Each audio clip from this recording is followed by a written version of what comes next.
हमारे पास ये first chapter है, चैप्टर 55 ऑफ द मोटर। ठीक है, इसके अंदर सबसे पहले हम लोगों ने यहाँ से स्टार्ट करना है, anterior motor neurons and inter neurons से। अच्छा, सबसे पहले हम बात करेंगे एंटीरियर मोटर न्यूरॉन्स की। इसमें सिर्फ हमने ये याद रखना है कि ये हमारे पास 50 टू 100% कंप्राइज करता है और ये लार्जर होता है। और कहाँ पे होता है एंटीरियर मोटर न्यूरॉन्स, है ना, तो हमारे पास anterior horn of the cord grey matter के अंदर होता है। ठीक है, अब इसमें होता बेसिकली क्या है, क्योंकि ये मोटर है तो यहाँ से आपके नर्व फाइबर्स एंटीरियर रूट के थ्रू निकलेंगे। ठीक है, और वो जाके स्केलेटल मसल्स को इनर्वेट करेंगे। अब इसमें कौन जो न्यूरॉन्स हैं वो टू टाइप्स के प्रेजेंट होते हैं। First one is alpha motor neurons and second one is gamma motor neurons. So alpha motor neurons ये कौन से होते हैं, basically they give rise to large type A alpha motor nerve fibres. ठीक है, अब जो A alpha type motor fibres होते हैं वो हमारे पास क्या करते हैं कि आपके एंटर करते हैं मसल के अंदर और इनर्वेट करते हैं लार्ज स्केलेटल मसल फाइबर्स को। ठीक है, अब याद ये रखना है कि जो हमारे पास ये क्या करते हैं कि जब इनर्वेट करते हैं तो जो स्केलेटल मसल फाइबर्स हैं ये सारे कॉन्ट्रैक्ट करते हैं एज अ मोटर यूनिट। ठीक है, और इसके लिए एक वर्ड आता है एक्स्ट्रा फ्यूजल। एक्स्ट्रा फ्यूजल मसल फाइबर्स जो है ना ये उसको इनोवेट करते हैं, जैसे कि यहाँ पे हमारे पास दिखाया हुआ है 14 माइक्रोमीटर है। ये अल्फा मोटर न्यूरॉन्स हैं जो कि ये एक्स्ट्रा फ्यूजल फाइबर्स को कर रहे हैं। इंट्रा फ्यूजल फाइबर्स वो होते हैं जो सेंटर के अंदर लाई कर रहे हैं, जो डार्किश साइड है, और जो साइड पे होंगे ना उन्हें हम एक्स्ट्रा फ्यूजल कहते हैं। ठीक है, अब जो गैमा मोटर न्यूरॉन्स है ना ये हमारे पास अल्फा मोटर न्यूरॉन्स ही हैं। ठीक है, ये एक्साइट करते हैं स्केलेटल मसल को। ठीक है, और लेकिन ये याद रखना है कि जो गैमा मोटर न्यूरॉन होते हैं ये स्मॉलर होते हैं देन अल्फा मोटर न्यूरॉन्स। इनका जो डायमीटर है वो कितना होता है, 5 माइक्रोमीटर होता है। और ये इंट्राफ्यूजल फाइबर्स जो होते हैं ना उनको कॉन्ट्रैक्ट करवाते हैं, और बेसिकली इसका जो रोल हमारे पास होता है ना वो टोन के अंदर होता है। ठीक है, ये मसल टोन के अंदर हेल्प आउट करते हैं। ठीक है, फिर हमारे पास आ जाता है इंटर न्यूरॉन्स। ठीक है, इंटर न्यूरॉन्स जो हमारे पास होते हैं ना ये हमें पता है कि ग्रे मैटर के अंदर ही प्रेजेंट होते हैं। ठीक है, डोर्सल हॉर्न के अंदर। डोर्सल हॉर्न के अंदर प्रेजेंट हो सकते हैं, एंटीरियर हॉर्न में भी हो सकते हैं और इंटरमीडिएट एरिया के अंदर भी हो सकते हैं। ठीक है, हाईली एक्साइटेबल होते हैं। ठीक है, और उसके बाद ना ये हमारे पास 1500 टाइम्स इनका फायरिंग रेट होता है। इनका काम क्या होता है, basically they have the interconnections among the interneurons and the anterior motor neurons. So क्योंकि ये एक तो इंटर कनेक्टेड है ना, कि फॉर एग्जांपल पीछे से अगर डोर्सल रूट आ रहा है, दरमियान में इंटर न्यूरॉन और आगे मोटर रूट है, तो ये हमारे पास they are basically responsible for integrated functions of the spinal cord. तो ये हम बताते हैं डाइवर्जिंग कन्वर्जिंग फंक्शन है, ये रेपिटेटिव डिस्चार्ज है, ऐसी सर्किट्स का नाम बेसिकली बताते हैं। फॉर एग्जांपल हमने पढ़ा था कॉर्टिकोस्पाइनल ट्रैक्ट जो कि डिसेंडिंग ट्रैक था। ठीक है, वो बेसिकली जाके टर्मिनेट ही इंटर न्यूरॉन पे होता था। फिर जो इंटर न्यूरॉन है वो हमारे पास आगे साइनैप्स कर जाते थे विद द एंटीरियर एंटीरियर जो रूट हॉर्न होते हैं वो वहाँ पे, और फिर वहाँ से हमारे फाइबर्स जाके वो मसल्स को इनर्वेट करते हैं, जैसे हमने गैमा मोटर न्यूरॉन्स का पढ़ा था। ठीक है, इसके बाद हमारे पास आ जाते हैं रेनशा सेल्स। अच्छा, जो हमारे पास रेंशा सेल्स होते हैं ना ये हमारे anterior horn of the spinal cord के अंदर ही प्रेजेंट होते हैं in association with the motor neurons. ठीक है, और ये large number of small neurons होते हैं जिन्हें हम रेंशा सेल्स कहते हैं। अब इसका काम क्या होता है कि बेसिकली ये जो एंटीरियर मोटर न्यूरॉन्स होते हैं ना जब वो एक्साइट होते हैं, ठीक है, तो वो हमारे पास कोलैटरल ब्रांचेस भेजते हैं टू द एडजेसेंट रेंशा सेल्स। ठीक है, एक स्पेस है जहाँ पे हमारे पास पड़े हुए हैं मोटर न्यूरॉन्स, तो उनके साइड पे हमारे पास रेंशा सेल्स पड़े हुए हैं। जैसे ही वो एक्साइट होंगे ना वो अपने कोलैटरल ब्रांचेस भेजेंगे टू द रेंशा सेल्स। और जो रेंशा सेल्स होते हैं ना ये हमारे पास बेसिकली क्या होते हैं, इनहिबिटरी सेल्स होते हैं। So basically they transmit the inhibitory signals to the surrounding motor neurons, और ये लैटरल इनहिबिशन कर देते हैं। तो इसकी वजह से होता क्या है कि सिर्फ आपका एक जो मोटर न्यूरॉन एक्साइट हुआ है ना सिर्फ उसी का आगे वो फर्दर सिग्नल्स जाएंगे। तो इसका जो इंपॉर्टेंस है वो ये है, the motor system uses this lateral inhibition to focus और sharpens its signals in the same way that the sensory system do। ठीक है, फिर हमारे पास है multi segmental connections. Multi segmental connection में इतना उसने नहीं इंपॉर्टेंट बताया, बस ये बोला है कि जितने भी हमारे नर्व फाइबर्स होते हैं जो कि असेंड करते हैं और डिसेंड करते हैं ये हमारे प्रोप्रियो स्पाइनल फाइबर्स होते हैं। ठीक है, और ये जो असेंडिंग और डिसेंडिंग प्रोप्रियो स्पाइनल फाइबर्स होते हैं ना कॉर्ड के, ये हमारे पास they provide pathway for multisegmental reflexes. ठीक है, आगे हम रिफ्लेक्सेस की बात करेंगे तो उसके अंदर वो आएगा। फिर हमारे पास आ जाता है मेन टॉपिक हमारा मसल सेंसरी रिसेप्टर्स। ठीक है, जिसमें मसल स्पिंडल की हम बात करेंगे और गोल्जी टेंडन्स की और उनके रोल की। सबसे पहले हम आ जाते हैं मसल स्पिंडल के ऊपर। ठीक है, जो मसल स्पिंडल है ना ये हमने बताना है कि ये आपकी they are basically present throughout the belly of the muscle and they send information to the nervous system about rate of change of length. ये इंपॉर्टेंट चीज़ है कि लेंथ में अगर चेंज आएगा तो मसल स्पिंडल बताता है। गोल्जी टेंडन कहाँ पे होता है, टेंडन है ना, तो so they are located in the muscle tendon and they transmit information about the tendon tension या चेंज ऑफ टेंशन उसको बताएंगे। तो ये टेंशन टेंडन से याद रखना और स्पिंडल जो है वो लेंथ को करता है डिटेक्ट। ठीक है, अब आ जाते हैं हमारे पास receptor function of the muscle spindle.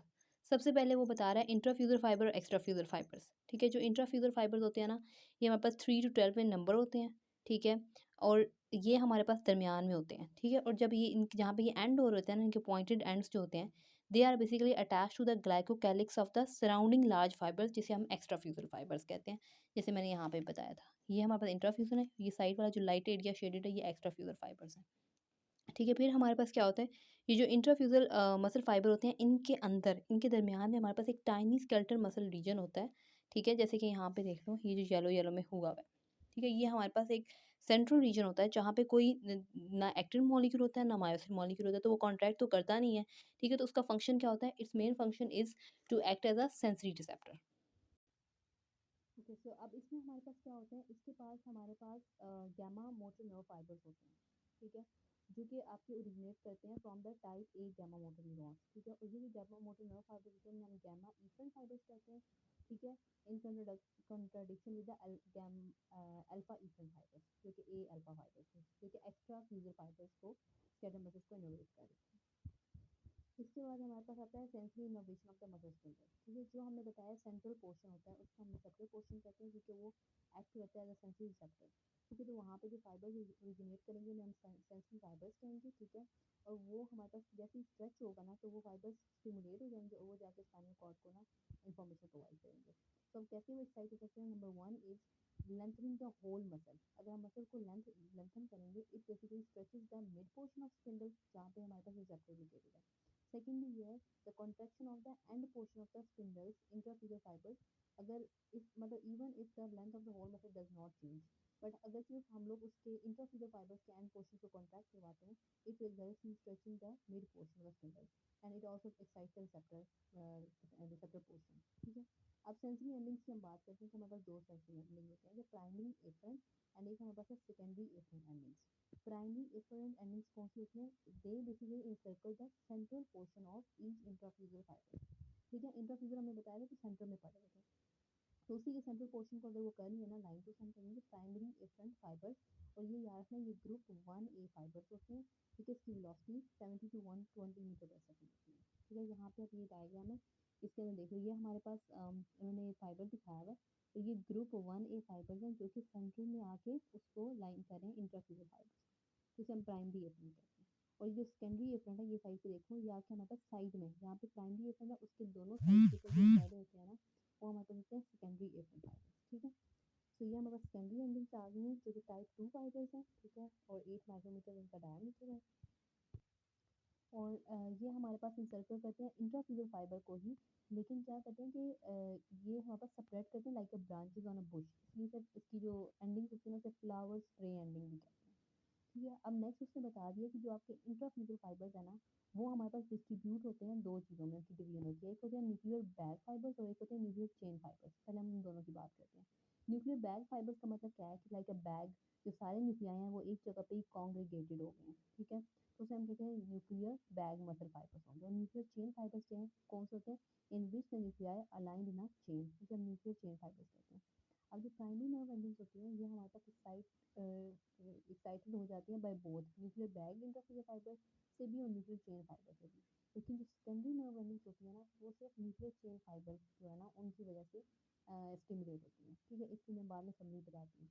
अच्छा, देन हमारे पास है कि प्राइमरी और जो सेकेंडरी एंडिंग्स हैं, वो कैसे रिस्पॉन्स शो करते हैं? तो एक हमारे पास है स्टैटिक रिस्पॉन्स और एक होता है डायनामिक रिस्पॉन्स।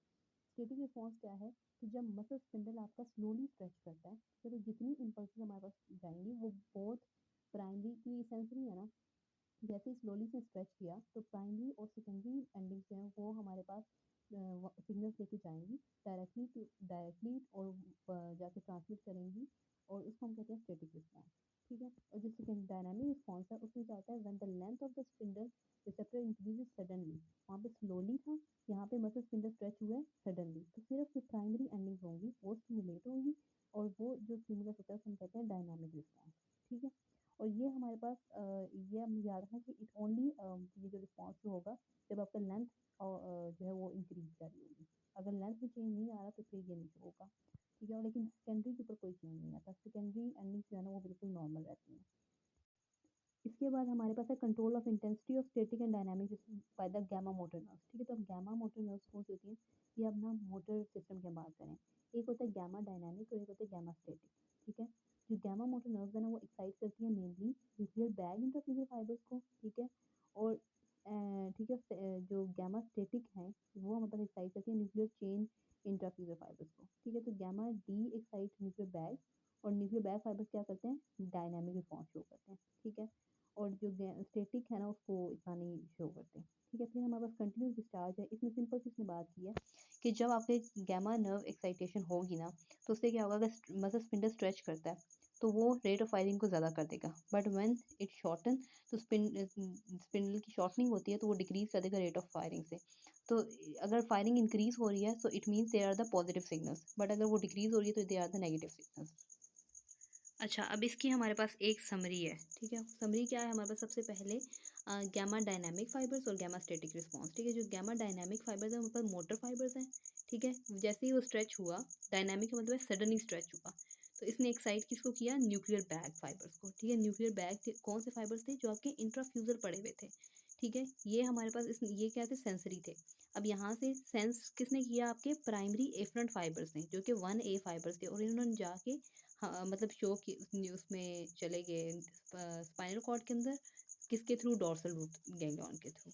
ठीक है, फिर आता है गैमा स्टैटिक। गैमा स्टैटिक क्या है? स्टैटिक रिस्पॉन्स है। इसमें किसने कौन एक्साइट होता है? Nuclear chain fibres. और जो न्यूक्लियर चेन फाइबर्स है ना उसमें हमें पता है दोनों एंडिंग्स आती हैं, प्राइमरी एफरंट भी और सेकेंडरी एफरंट भी। ठीक है, प्राइमरी एफरंट कौन से थे? 1A फाइबर्स, और सेकेंडरी एफरंट कौन से थे? टाइप जो 2 फाइबर्स थे वो हमारे पास सेकेंडरी एफरंट फाइबर्स थे।